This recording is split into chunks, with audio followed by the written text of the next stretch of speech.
The FBI purports to have recordings of you and texts from you threatening to blow up the Los Angeles subway.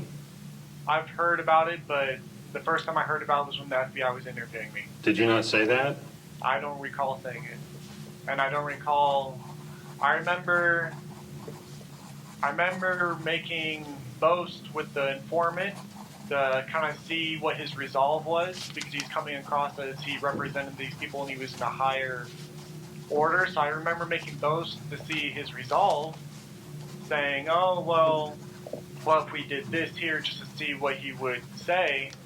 But as far as actually wanting to do anything, I even told the FBI when I first talked to them that I wouldn't do anything in my own country. Now, they say in the complaint that you told, I guess, the informant that you weren't coming back to the United States unless Obama was dead, Congress was gone, and there was anarchy and chaos in the United States. I remember that statement. So you said that? Yeah, I did. To be honest, I wasn't planning on coming back to the United States at all, because two things was either going to happen. I was going to stay fighting with the Syrians until they got their freedom, or I might die. That's something you have to be willing to understand, is that you're going into a war zone and you very well might die. But that still doesn't address, the point that you obviously spoke these anti-American sentiments, right? Yeah. Did you believe them? I think it's more from uninformed political opinions. I was in college, still not very mature, figured that the government is to blame for everything, which is the general sentiment amongst college students I hang out with at Delta. Now, you're also quoted as saying that if your mother got in the way, who you tell me visits you weekly, that you'd kill her. You'd put a bullet in her head. I deny saying that at all. You didn't say anything like that? I did not say anything similar to that. As soon as I found out, I called my mother and let her know. My mom said, "I know, son, I believe you. I love you." And my mom comes sees me every week. You didn't say anything like that? I don't recall saying anything similar to that. But they said they have taped recordings, so I guess when I go to trial, we'll find out. But I don't recall saying it. Your daughter's daycare center?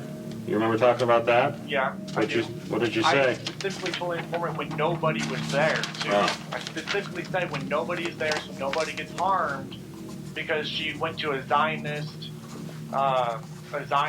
daycare center, and I specifically said when nobody was there.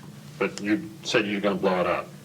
I hinted that I might, but then also I said to the informant a couple weeks later, specifically in the discovery, that I don't want to do anything in the United States. I just want to leave and go fight in Syria. Now, your attorneys also have indicated that, in their words, that you're mentally ill and that you're on medication.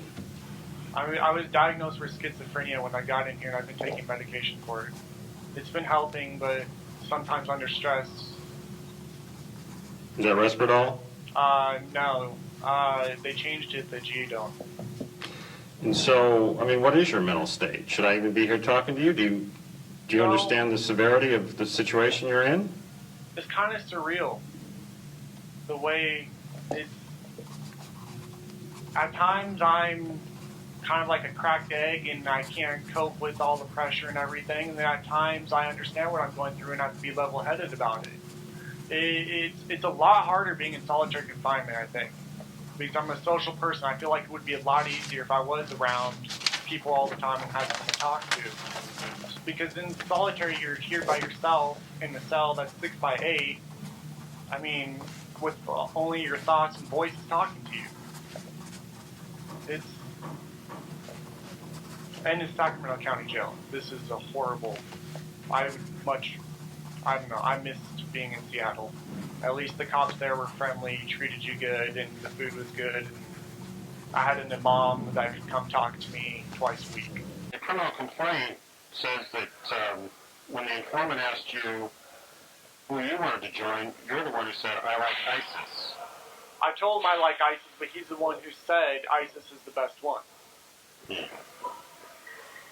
But honestly, I feel like if I never met the informant, I'd still be sitting at home, playing Battlefield 4 and going to college.